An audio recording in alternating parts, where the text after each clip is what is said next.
Hello and welcome to Aliens Revealed Live. I'm your host, Dean Caparella, here on the Paranormal UK radio network.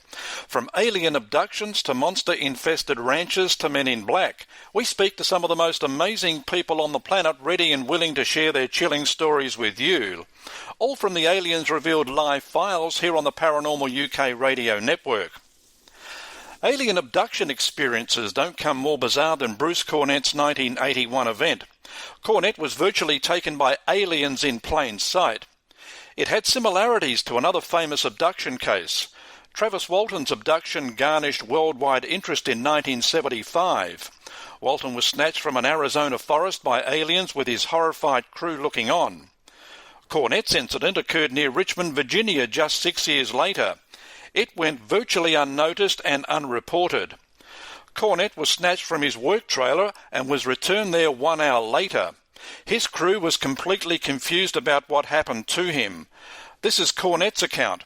It's an alien abduction experience he had kept suppressed for more than a decade. Cornet was regressed 14 years later, and he learned that he had been taken on board a ship by what he describes as wrinkled-brow aliens. When I spoke to Cornet about what he calls the Wellsite Abduction, his description of the incident was incredible. He recalled almost every minute of his abduction, from the moment he was taken from his bunk, transported through a wall up to a ship, and examined by the wrinkle-brows. When I scheduled the interview, I was of the opinion this was Cornet's first contact experience. It wasn't. There's more to this amazing story, and part of this interview is Cornet reading from his actual regression therapy notes with therapist Fred Max. There's little doubt the media missed an opportunity with Cornet's alien abduction experience. While the real details didn't emerge until he had his regression therapy, lack of coverage was certainly evident. As I mentioned, there is much more to this story than meets the eye. Detailed alien abduction experiences are rare. This one is very detailed. What you're about to hear is Bruce Cornet's Wellsite account. This is just one of the alien abduction experiences that he's had. The nature and description of the Wellsite abduction is so vivid and shocking that it needs to be presented in isolation. We've talked a lot about alien hybrid programs at Aliens Revealed Live. Comet says he was part of a hybrid program which for him began in 1967 on a trip to Buffalo. And I want to warn you that some of the description presented by Cornet in the following interview may be of a graphic nature. I asked Cornet to take us through the abduction experience from start to finish, from when he was taken from his bunk to the moment he was returned. He reads the actual conversation he was having with his therapist Fred Max during his regression therapy. Bruce Cornet joins us now. Hi, Bruce. Hi, Dean. Thank you for having me on your show. It's a pleasure. This happened a long time ago, almost 40 years from the day we're recording this interview. It happened, you call it the Wellsite Abduction incident. I just wanted to ask first, was that your first abduction experience? No, but it was the first one I remembered in detail after a regression in 1995, hypnotic regression. I didn't know that I had actually been abducted, although all the indications were that I was. I mean, when I was returned to the trailer, my drill crew, which witnessed it happen, they had found me missing, and I didn't believe them. I thought that I had missed seeing the UFO that had been hovering over the cut forest next to the well site, and I was very angry and in a lot of pain after I was returned, and hypothermic. And I was in so much pain that I wanted to just go back to the back to the motel and sleep it off and get some pain relief. And I forgot about it after that because I thought I'd missed the whole event, but I was the main subject and didn't realize that until I began learning about abductions in 1992 and 93. For the first time, I began suspecting that, based on the information I had written down in my well log, that there had been a craft there and that mine might have been the subject of an abduction. Right. You say, I was reading your notes, and you said that you hadn't even heard of alien abductions before you actually found out what had happened to you, but you also referred to Travis Walton's case a couple of times in your correspondence, and did you see some similarities between your case and his? Well, yes. Even though it was an industrial operation, clearing forests for Travis Walton was part of their job. I was there in the middle of a forest drilling a well in search of oil. And the forest around us, a large part of it had already been cut and was just a lot of stumps of trees around. And that was the similarity that I saw because it took place away from a city, and people, it wouldn't be something that it would be observed or by others at the time. But unlike Travis Walton's case, where they saw this light in the forest, and Travis went to investigate in the case, he came straight for me and took me, and I was the target all along. That is a major difference between my case and his case. Right. Well, let's. Did you mind actually running through the incident, what actually happened, the way you were taken, and then what happened on the ship? I wrote all this up after the regression. I transcribed it and have it on a website. And if you don't mind, I can read from that and give you very specific information on what was happening. Is that all right with you? Okay, yep, that's fine. All right. I'm going to start here when I was in the hypnotist chair of Fred Max, who regressed me. He also regressed Betty, Andreas, and Luca about her abductions that had occurred earlier. So Fred Max says, "You have told Rich to get you. If anything occurred, imagine yourself at that place, October 1st, 1981.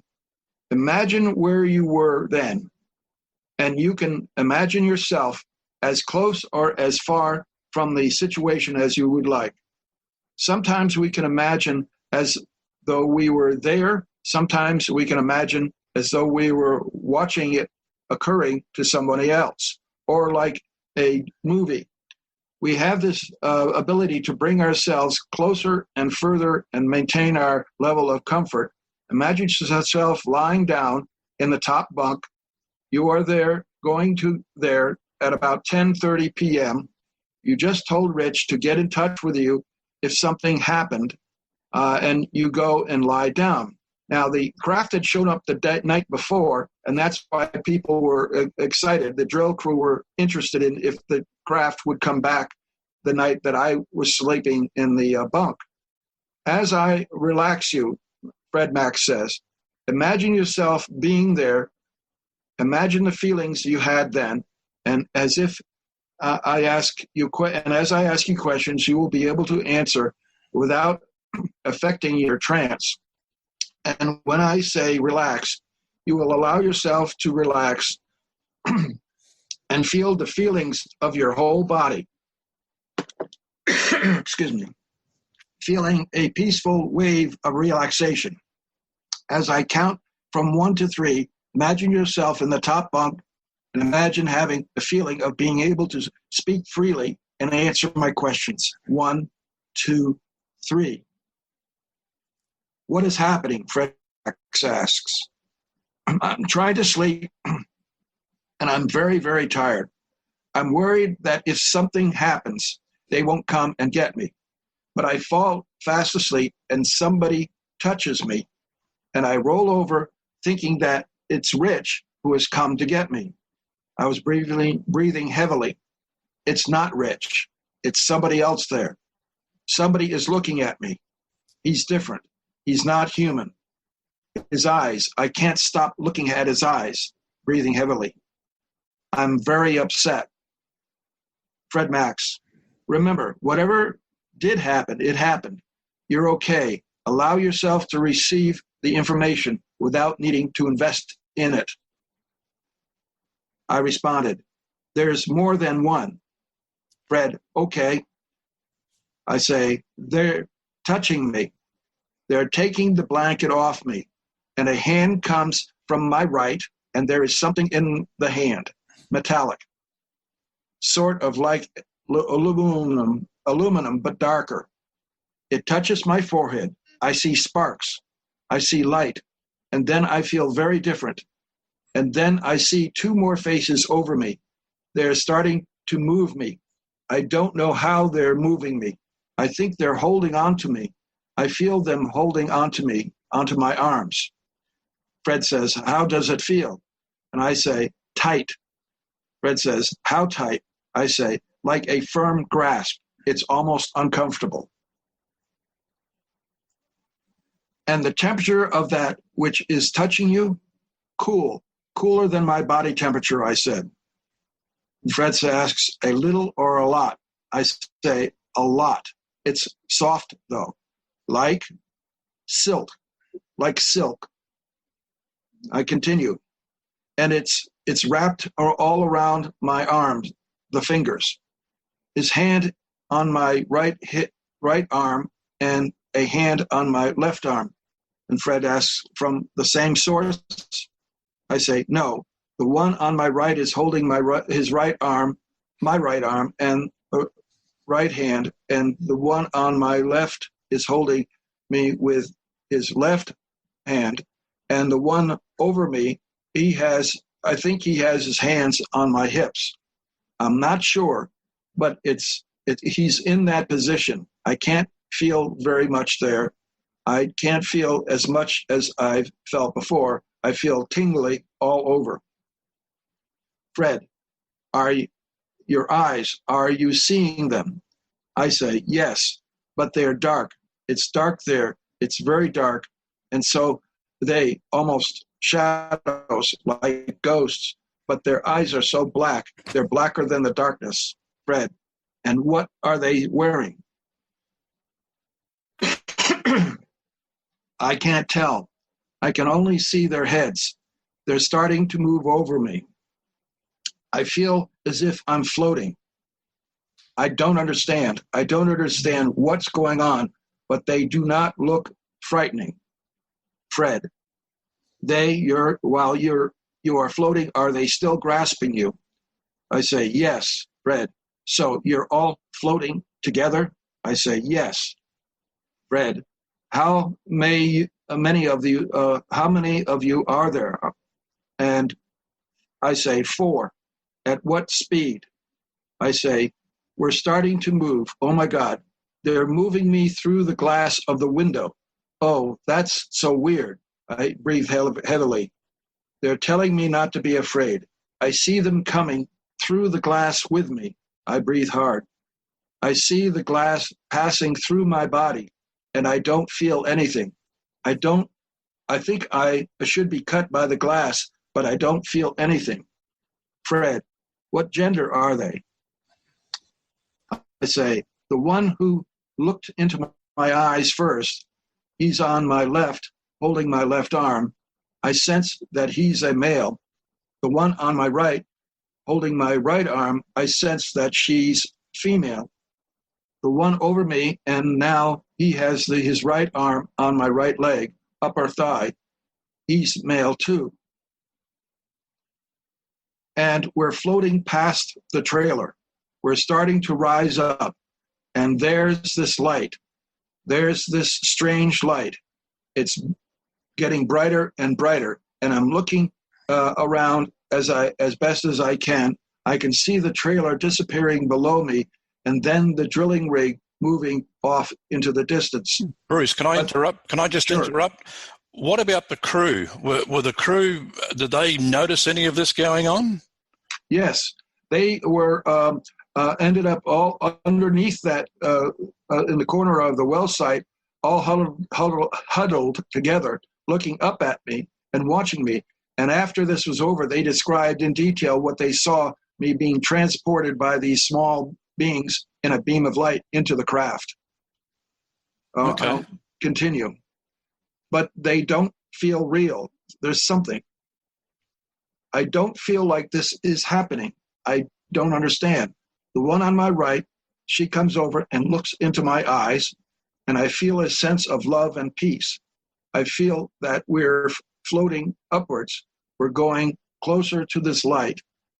I'm having a hard time seeing because I'm looking up at the stars, and there's this light bouncing off of them, the ETs.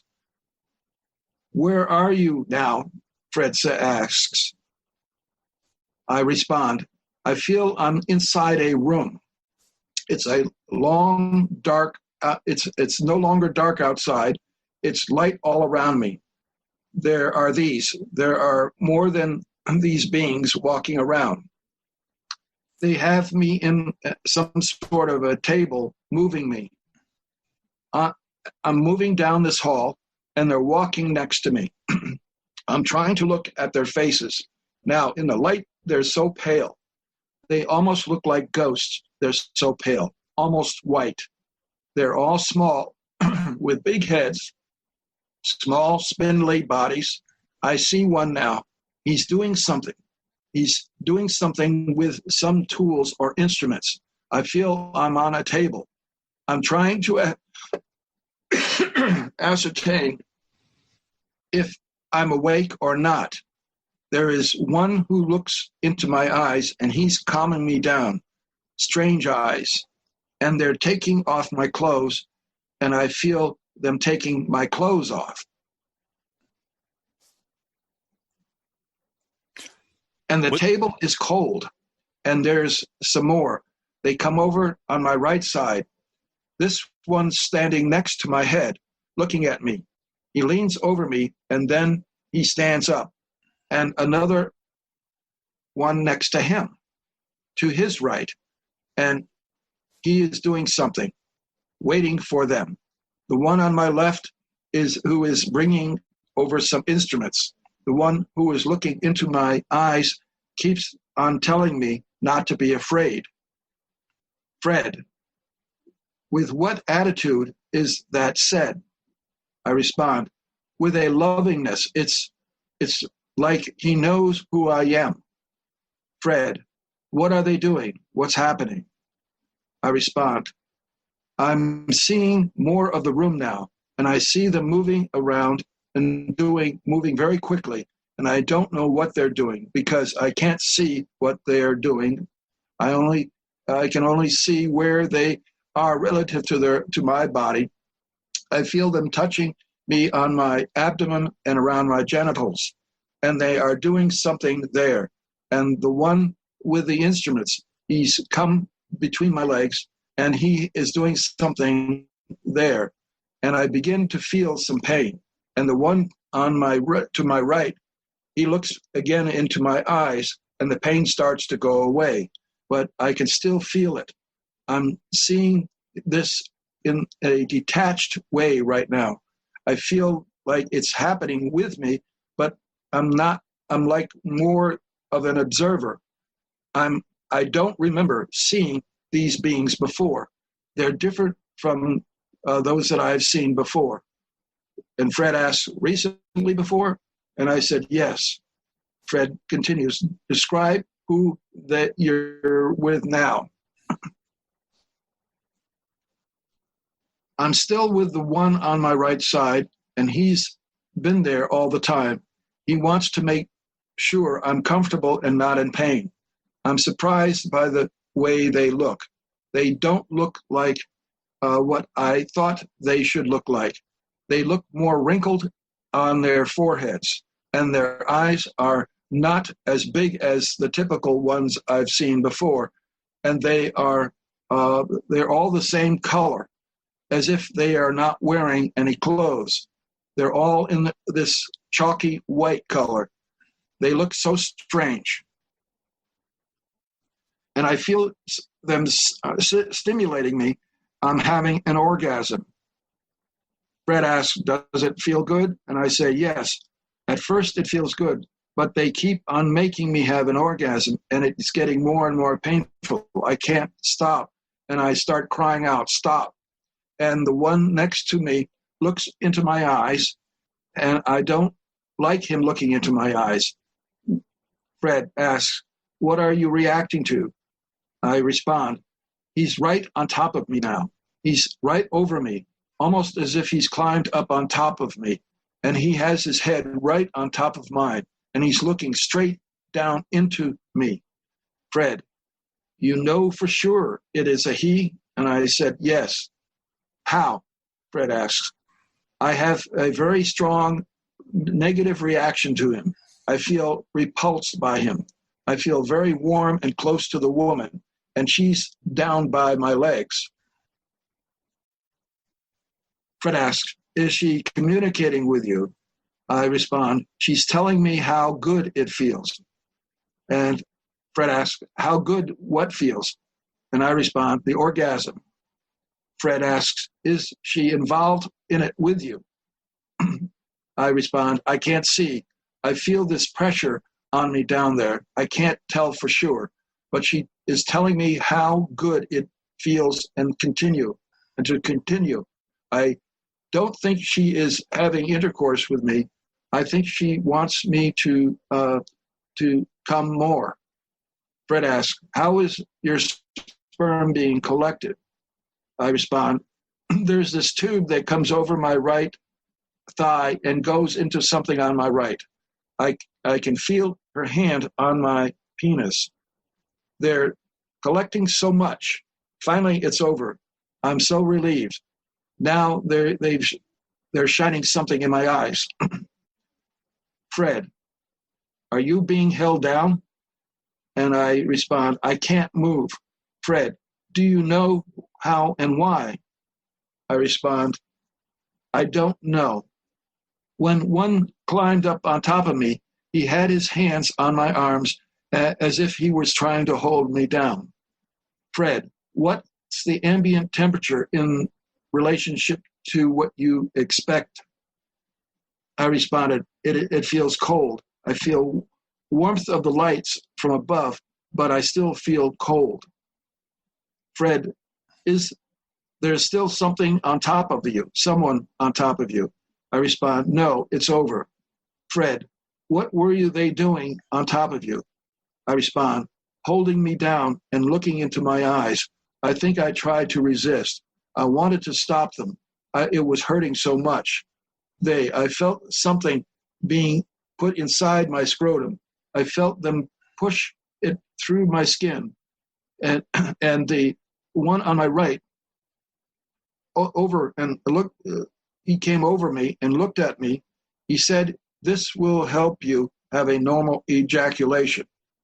And Fred asked, "You normally had normal ejaculations, right?" And I responded, "No." "Okay."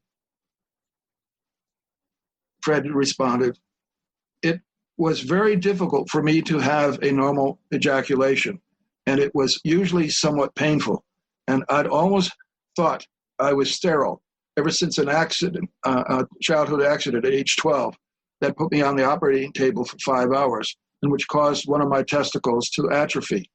The pain in my scrotum is going away, although my testicles ache more than they've ever ached before." Fred, "Do they talk to each other?" I say, "I don't hear any sounds." Fred, "Is there a leader among them?"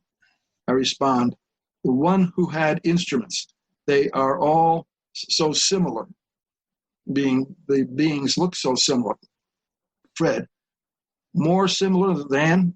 And I respond, "Than the small grays that I've seen before and the tall grays. They're different. They're all sort of alike, like as in clones. The one distinction is that one of them is talking to the others. He stays on my left side, and the others are on my right side and watching him, and I know he's communicating with them. The only one that I can hear in my head is the one who is looking over me." Fred, "Does he have an accent?"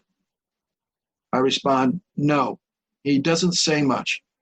I'd ask him and he doesn't answer. He just tells me calm down. Everything is going to be all right. It will be over soon.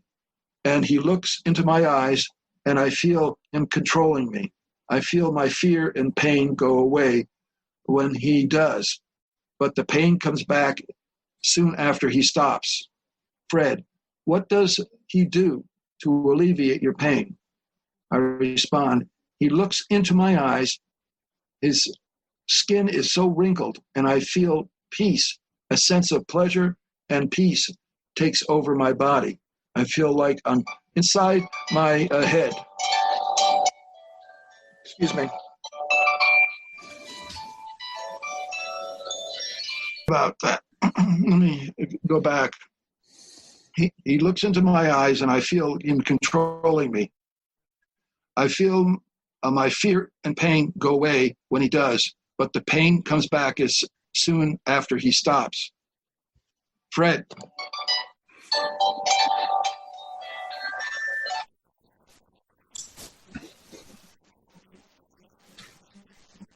And what happens next?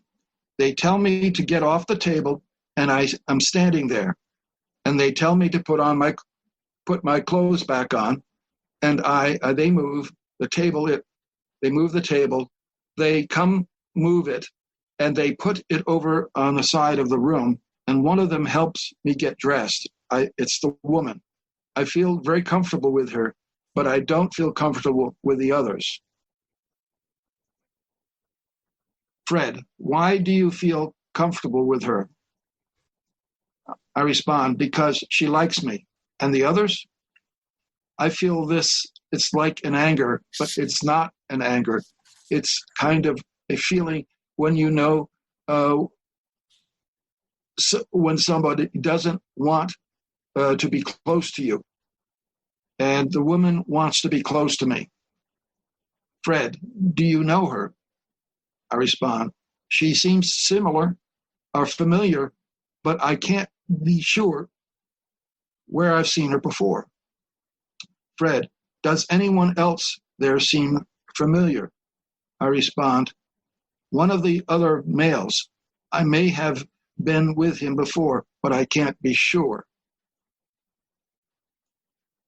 Then I finally say, what made me feel so uncomfortable being on the table was that I did not recognize the doctor who did the operation.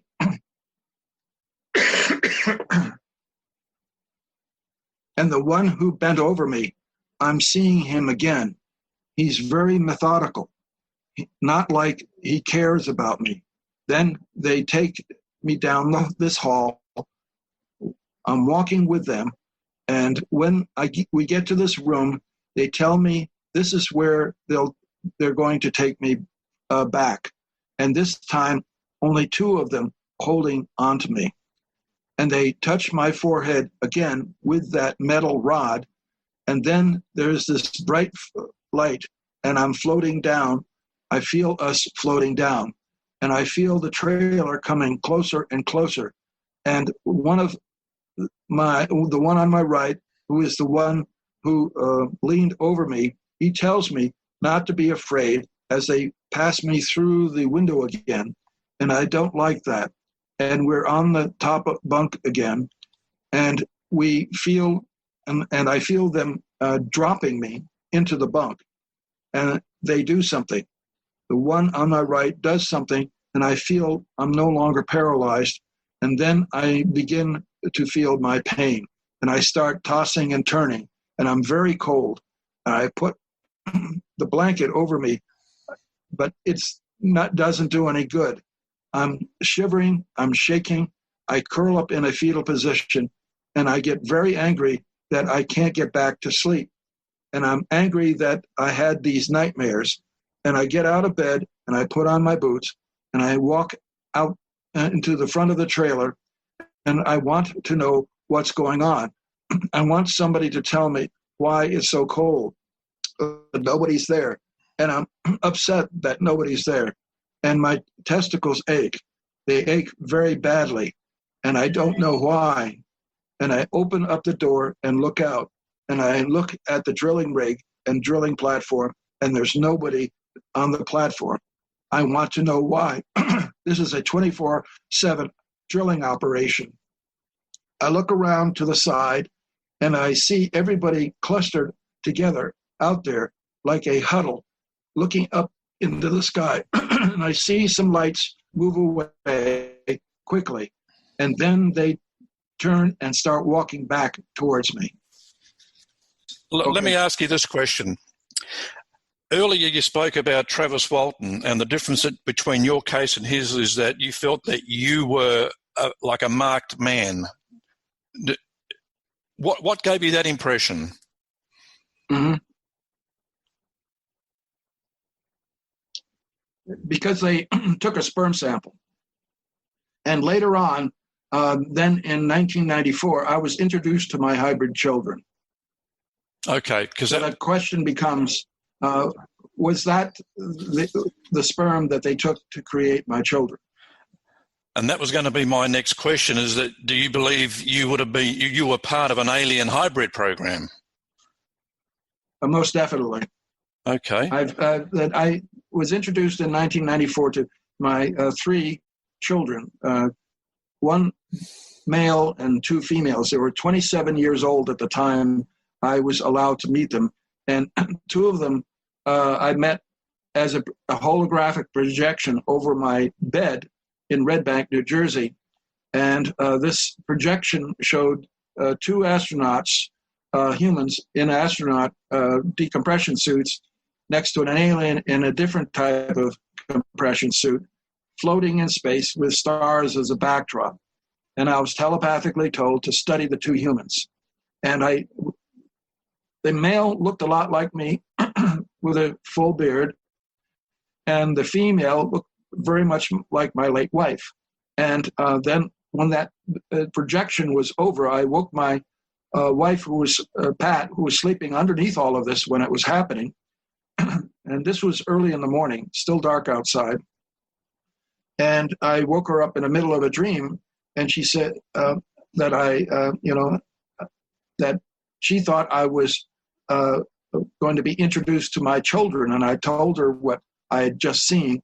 And I said, but they didn't tell me their names. And she said, their names are Honora and Kyle. And then I had this very distinct idea that I needed to go to Princeton University for some reason, that my daughter may have graduated from Princeton University. And I looked through the yearbooks, and suddenly there was a picture of the woman, Honora, but her name was Tamara. And she had a birthday 33 days before that of Honora and Kyle, according to my late wife, who had a virgin pregnancy back in August 1st of 1967. When she became pregnant for 4 months, and then suddenly the pregnancy was ended, and there was no fetus or afterbirth in her bed sheets, but her belly was flat. And she didn't know what had happened at that particular time. So, but that was before I ever had met my second wife, Bonnie. This all happened in 67, and I didn't first meet her until 1969. So you can connect the dots. Yeah, because I'm thinking you said the children were 27 in 1994. Right. And then during the Wellsite incident, you thought you recognized one of the aliens, but you weren't sure. So had this happened to you before 1981 as well? Had you gone through the same thing without remembering that you had? Yeah. In other words, I thought that I had this idea in my head that she had graduated from Princeton, but when I found a picture of her, her name was Tamara instead of Honora, and she had a birthday 33 days before that of Honora and Kyle. And I made up a photo lineup of a whole bunch of women from her yearbook, and I showed them to my wife.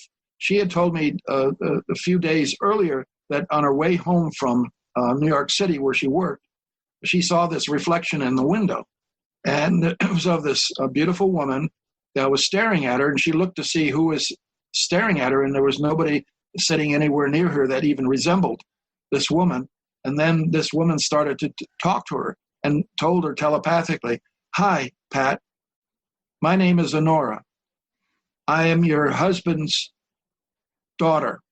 He is not going crazy." And when she got home, she ran in and hugged me and said, I met Honora. You're not going crazy." That's what she thought was happening. And then when I showed all the pictures of her from her yearbook with Tamara in it, she pointed to the picture of Tamara and said, "I'll never forget this face." And I said, "This is the woman you saw in the bus window reflection?" And she said, "Yes." And that indicated to me that Honora and Tamara are twins, born at 33 days apart. And all before I had met her mother, their mother, biological mother, for the first time. Did they have any features that would indicate that they were in fact part alien? No. In fact, you can look at Tamara's picture and see how much she looks like me. In fact, I did an overlay of my picture from about the same age and hers, and it's just a male and female version of the same person. That's so. There's the only thing that is unusual about Tamara is that she has a narrow, long neck, an unusually long, narrow neck. And most humans do not have necks that are that narrow and long. Okay. So your children weren't a result of the 1981 incident. They were a result of one that happened earlier than that? Yes. Back in March of 1967, I was on a trip to Buffalo, New York, to see an old school friend, college friend. And on the New York Thruway, I heard a report that there are sightings of UFOs in the area. And I started paying attention, and here comes this disc-shaped craft right across the highway from left to right and disappears into the woods. So I immediately pull over, and I get out to go into the woods to see what was going on. The next thing I remember was getting back into my Volkswagen Beetle and starting to accelerate to highway speed. And I had this strange thought in my head, which turned out to be a screen memory. Wouldn't it be nice if I could help an alien fix his disabled craft? But the only thing that was wrong with that picture is that my testicles ached. And I was an hour late meeting my friend in Buffalo, New York. So there was an hour of missing time. Okay, so both occasions, that year and 1981, you had no idea that you'd been abducted until your regression therapy in 94 or 5. Right. I had no concept of abduction, of what it was. I mean, they weren't that popular back at that time. No, I mean, the Travis Walton case I didn't hear about until the 90s. Okay. During the period of both abductions until the regression, did you have any type of memories that you couldn't put your finger on, or where they were coming from or what they were? Yes. In 1992, I saw the miniseries on television, Intruders, based on a book by Bud Hopkins with a foreword by Dr. John Mack. And I was shocked to see this miniseries was talking about abductions on primetime television. This was highly unusual. As a scientist, I'd never encountered anything like that before. And so I went to the bookstore, and the bookstore manager showed me the book and Intruders, and also suggested one called Silent Invasion by Ellen Crystal. So I bought that, and as I was reading it, I realized that her story, Ellen's story, was about all of the UFOs that were flying around the area where I lived in Middletown, New York. So I was able to find her number and get in touch with her, and she invited me out into the field to skywatch. And the first night I was out there, I mean, we had these ships flying all around and diving into the ground and coming out of the ground, and it was just absolutely outrageous. I mean, that this was happening so clearly and in front of everybody, all the sky watchers, that, why isn't the scientific community getting involved in this? This is perhaps the most extraordinary evidence for non-human intelligence on Earth that you could possibly want. And I started to get involved in it.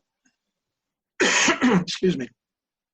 And eventually that led to my separation from my job at Lamont Doherty Earth Observatory when my associate did not want me to do any investigations of UFOs. So basically, he says, we don't do that sort of thing.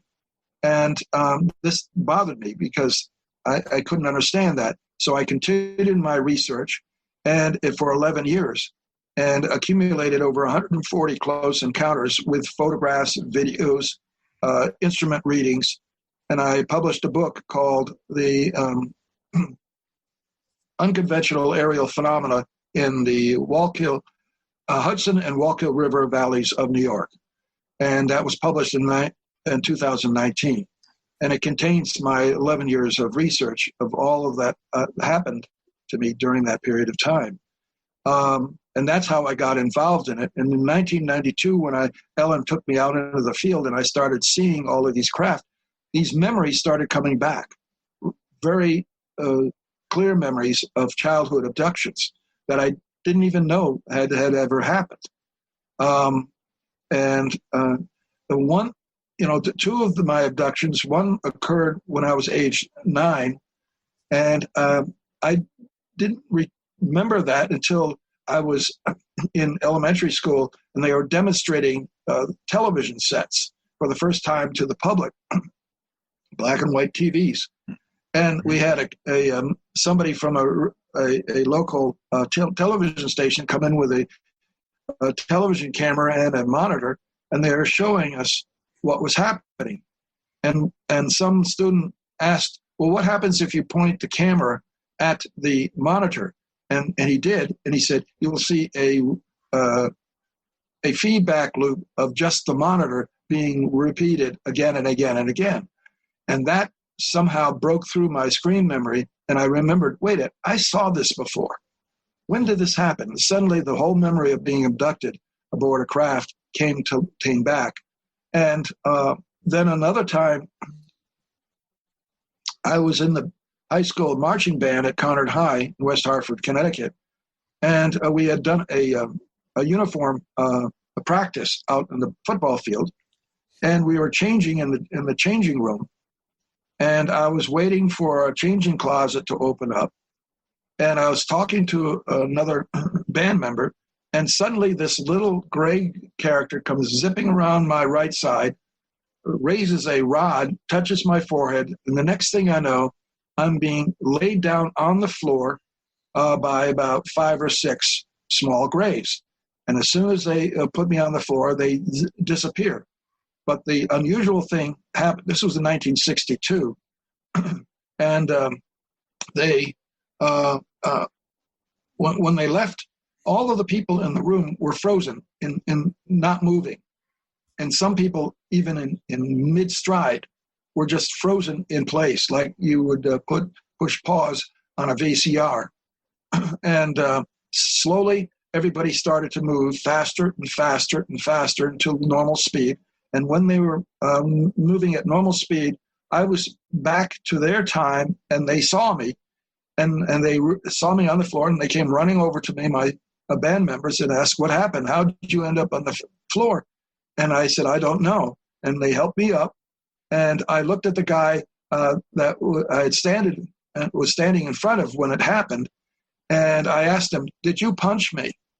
And he said, no, why would I do that?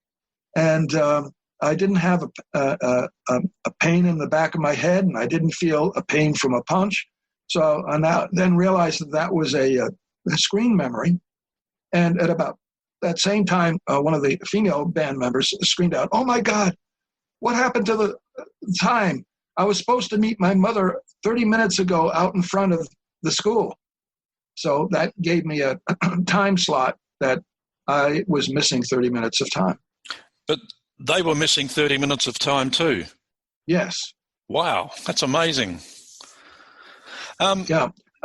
Bruce, I just wanted to ask you about the hybrid program. So, I mean, I've done quite a number of stories on hybrids just this year alone, and can you shed any more light on a hybrid program? How deep does it go? Why you were selected, or why certain individuals are selected to take part in it? Well, I gave a talk at the Laughlin UFO Mega Conference in February of this year, and it shocked the audience. It was a 48-slide PowerPoint presentation about my life with my late wife, Bonnie, and how she figures into this. It wasn't until she died that she came back in her spirit and communicated with me and told me that she was an ET, that I had lived 7 years with her, and she was an extraterrestrial, and she had all sorts of extraordinary abilities. I mean, she was tested by the Princeton University Paranormal Lab, and she scored virtually 100% on all of the psychic phenomena, from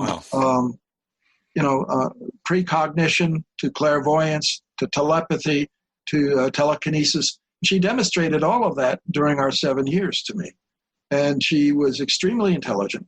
And after she died, she came back to her gravesite in Houston, Texas, with my mother there, and she appeared in spirit over her grave. And I had that on video, and it's online. If people want to see this video or the video clips, it's called "The Passion of Bonnie," and at sunstarsolutions.com, and you will see her spirit, a beautiful starburst of a blue, green, and white, pulsating over her grave as I said my farewell. Well, I had been videotaping the whole area where she's buried for her family up in the Northeast, and when the software came out to be able to capture images, frames off of video, I did a detailed study of the clouds that was over her. And right after I was videotaping her, I got this telepathic message: turn off your camcorder. Unfortunately, the most extraordinary thing happened after that, which gave me the idea that there was something in the cloud. And this second sun appeared at the base of the cloud at 8:30 in the morning.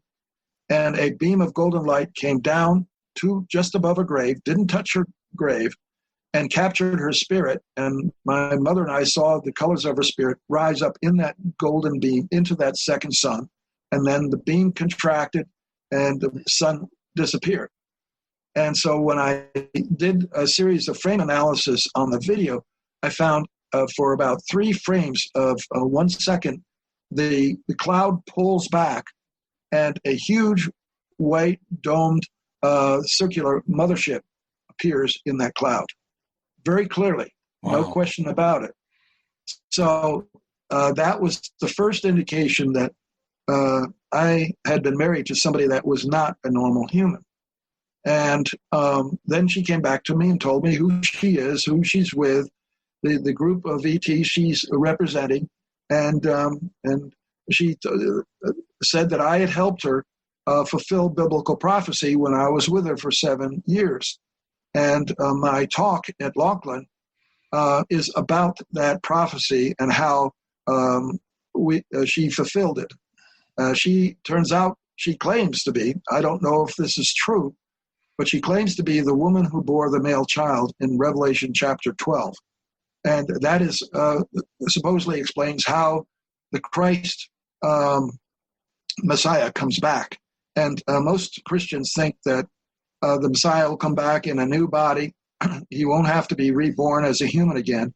But it's becoming more and more clear that if you want to live and walk on this planet, you have to be in a body that is compatible with this planet. And so Kyle, my son, alleged son, is supposedly this male child. Okay. He's now about 53 years old. Right. And Right. he hasn't yet made his official public appearance, but I've run into lots of people who have met him. He's come down to earth from time to time. Before your abductions, Bruce, were any other members in your family, even previous families, were any of those people abductees? I asked my mother and father, asked them for any unusual dreams they may have had, any experiences, and my father said there was something strange about this mist that rolled in from the ocean near Ocean City and rolled in through his bedroom window, but that was the only thing he mentioned that was unusual. Okay, and the aliens that took you, did they have a name? I mean, we're associating certain names with certain species now. Did they have a name? Well, the late Dr. Carla Turner gave them a name in her book Taken. She describes the what Polly experienced with these, she calls the wrinkled-brow aliens. And there are pictures on my website of the Wellsite Abduction that show them. And strangely enough, my ex-wife, she told me that she had met the same type of beings at Brown University when she was a student there. And she drew a very nice picture of what the face of one of these, how wrinkled their skin is, how circular their eyes are, how they have these brow ridges that make them look like Neanderthals, and they have very spindly bodies. So, so other people have encountered these. Okay, so I gather that they are aggressive, but they're malevolent. Benevolent, I should say. They're not nasty aliens. No, they are benevolent. They are definitely involved in genetic manipulation of humans. That's for sure.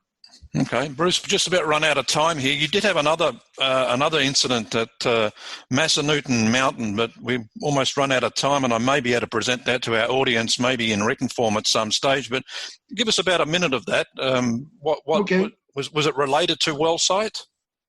Yeah, well, it was related to my ex-wife, Pat Huff. Her parents lived at Massanutten Village, near the Massanutten Ski Resort in Virginia, and I had two abductions there when I was with her at her mother's house. Her father and brother had died earlier, and her brother was an abductee that had been taken for 5 days. And when he was returned, he was freaking out over it. They found him in the top of the ski lift engine room, and with all this clothes shredded. And unfortunately, they tried to administer sedative to him, and he had an allergic reaction and died. But Pat and I went up to the top of Massanutten Mountain near Thanksgiving in 1993 to see if we could see any craft, because, of course, her brother had been abducted there. And sure enough, this huge craft comes right over at the top of us, sends down a shuttle craft that we saw land right next to me. And she was taken up into that bigger craft, and I was operated on right there in the driver's seat of our van. And that is what the website is about, with all of the evidence that supports it. Okay, well, that's I'll be presenting that. The shuttlecraft when it landed next to the van, it created quite a bit of noise in the gravel of this sky view part on the top of the mountain, and left a ridge. And I show a picture of the ridge of gravel that was pushed up where the craft actually landed. So there was physical evidence left behind. And Pat said that when she was brought back, she was given a gynecological exam, and they put her underwear on backwards, and there was a needle track in her arm. So that they were doing taking over from her. So taking ovaries? Yes. Okay. 8 eggs from her. So it's more than likely she has children out there as well. Yes. Have you met them? No, I have not met them. Okay. Bruce, been a fascinating discussion, and certainly we've covered a lot of ground, and I'll have to get to work and put this thing together and maybe kind of edit some parts together so we kind of run chronologically, but I really appreciate you joining us today and filling us in. Thank you, Dean, for having me on and getting this information out, since even though it's been on my website since about 2000, 2001, it's not gotten very much attention. And now with all this new interest in Travis Walton, I just wanted to add this into the mix. Just before you go, you've actually met Travis Walton. Did you talk about your experiences and whether there were similarities between them? I tried to. I started a conversation with him, trying to explain to him what had happened to me, and he had no interest at all. And I talked to another friend who knows Travis personally, and he says he doesn't like to talk about his incident or his abduction, especially to strangers. So I had to pass that off as his reaction to a stranger. Okay, interesting. All right. Well, Bruce, thanks very much, and I'm sure we'll be talking with you again in the not-too-distant future. Very good. Thank you, Dean. That's Bruce Cornet joining us on the Paranormal UK radio network. Next week, the 1996 Varginha incident in Brazil, one of the most spectacular UFO events of the past 70 years. It's been described as Brazil's Roswell. The Varginha case is a UFO crash in Brazil in 1996, and the aliens were rescued by Brazilian militaries and then sent to United States. Well, the last news that we have is about one of the soldiers that work at Secret Service of the Army in Brazil, and he touched, without gloves or without any kind of protection, he touched the creature, and he died. A week later, he got a bad fever and dizzy and nauseous. And he died a week later. And what we know is that only now, years after the case, is that his family got the report of his death. Almost 20 years, almost 30 years after the case, we never got the report of his death. And he was buried in a flat coffee. Mm-hmm. It's like to prevent radiation or some kind of toxic stuff, and they was burning like in something like that. Well, if he just died because some kind of infection, normal infection, it wouldn't be necessary to put in a lead coffee. So it's very strange, and we're still looking for documents. We have testimonies of two militaries that participate of the rescue of the UFO and aliens, but they're still alive and they're still in the army, and they cannot say nothing. They afraid to say something, and something get wrong with them. Varginha is often described as Brazil's Roswell. On January 20th, 1996, Varginha was suddenly gripped in a UFO frenzy. Similar to Roswell, a craft allegedly crashed near Varginha, and two beings reportedly survived. But it's the interpretation of what happened that baffles many well-known UFO researchers who have studied this case.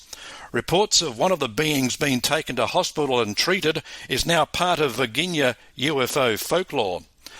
Sightings prior to and after the crash of alien beings adds further spice to the story, and the death of a soldier a week after touching one of the beings makes this story one of the most amazing ever recorded. That's coming up next week with Brazil UFO researcher Tiago Luiz Techetti. Thanks for being with us. Don't forget to check out our site at arlhub.com. That's arlhub.com. Next week, more from the Aliens Revealed live files, and as always, keep looking upwards and take care.